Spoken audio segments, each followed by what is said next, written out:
Hello, this is Victor here, RestoreYourMercedes.com. Today I have this headlight wiper motor rather.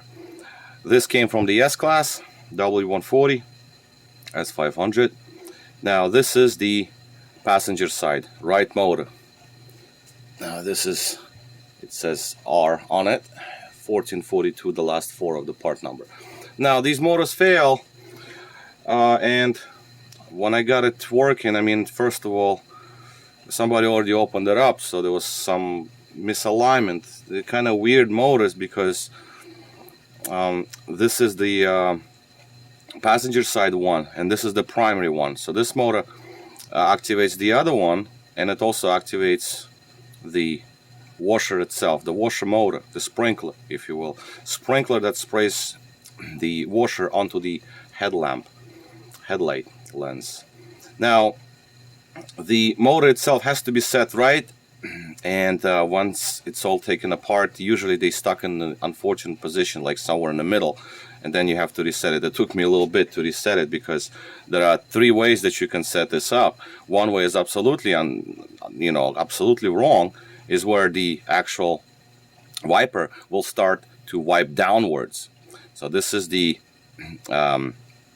I would say not downwards, but I would say clockwise, okay? Because if you look from the front, looking at the headlight, it's supposed to wipe counterclockwise on the passenger side and then clockwise on the driver's side, because obviously wipers go like that, okay? So it's like that. So this one's supposed to go this way because that's the passenger side. And also, the second improper way is that when you hit it, like you push the washer on, the wiper will come on, the other side will wipe, and this one will get stuck. So you have to hold the washer for a little bit until it passes the switches over there inside, and then it like completes the cycle. And then the third way is obviously the right way. Is first of all, it wipes normally. The stop inside is, you know, like set up right, so when the wiper finishes the operation, it thrusts against the metal stop on both ends, right? And after that, once it completes the cycle, you stop it.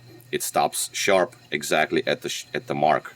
And to activate it, you just need like a microsecond activation, and then the wiper continues its cycle properly, and then you shut it down. So yeah, all of these factors, plus, you know, the gears can go bad, the motor itself can go bad, the inside there is like well, I mean, whatever, internals can go bad. So this one is all set. Obviously lubrication, you know, some grease to put in there just so it moves freely. And again, because it's a primary one, it has 4 plugs here, and one of them we're not going to use because this is the one that goes onto, I mean, it connects to the windshield, not the windshield, the headlight squirt, the motor. That windshield washer reservoir has 2 motors, one for the windshield and one for the headlights. So that's the secondary one for the headlights, the motor for the headlights. So on the activation right here, I got two probes. So quick activation, it never stops because I have to stop it.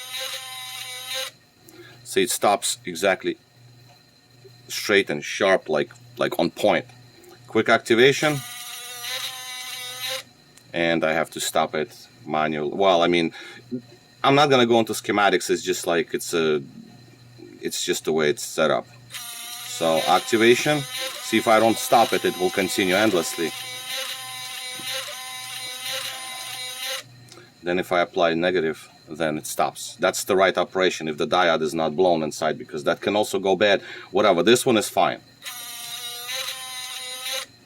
See, it stops very nicely. And that's basically going to be all.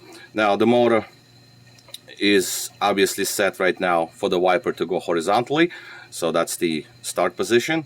And once you put the motor back into the headlight and put the trim back on, then you put the wiper on, and horizontal rest position, normal operation, normal position, right below the headlight, horizontally to it. So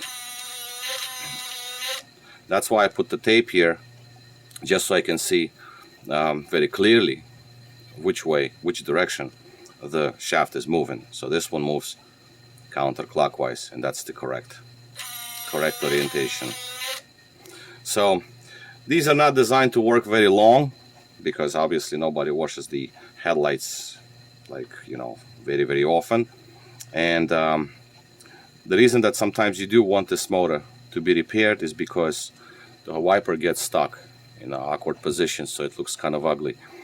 Same can happen on the other side, because if this one gets stuck, the other wiper can also get stuck, so they'd like look off, like, you know, they don't sit straight right under the headlight, so it looks ugly. I mean, you drive the car, it's like one wiper is up, the other one is down, or like whichever way, one is that way, that one, you know, it's just like looks ugly. Of course, you can disconnect the motors, reset the wiper, and just leave it, so just so it looks straight, at least it doesn't look funny. These motors are not really super useful. Maybe some countries that well, here in New York, at least, well, there is no use for them. At least I don't see any use. Although, well, maybe I used it a few times on my cars. Let's say if it's winter time, and then you got, you know, the wipers are like, you know, the headlights, they're completely covered with snow, ice, and then once you warm the car up well, then obviously windshield washer is heated, so it's going to squirt hot windshield washer fluid onto the headlight, so obviously the wiper will clean up whatever the ice and snow that is accumulated on it, and that's probably useful. Maybe some states like Texas, when you have dust or something like that, then yeah, that might be useful. I mean, you don't take the S-Class off-roading, so I'm gonna rule out mud or, like, you know, like mosquitoes, whatever, debris on the headlights, insects, what have you.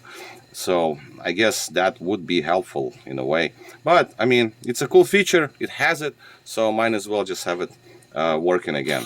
So most of these wipers used are no use, because they all after years fail and they stop working. It's just because it's almost 30 years old mechanism, so you know, it is what it is. But the way it is right now, it looks fine inside, relubricate it again, and I'm sure this is going to perform for many years to come. All right, so this is going to be all. Victor here, HistoriaMercedes.com. Thank you for watching.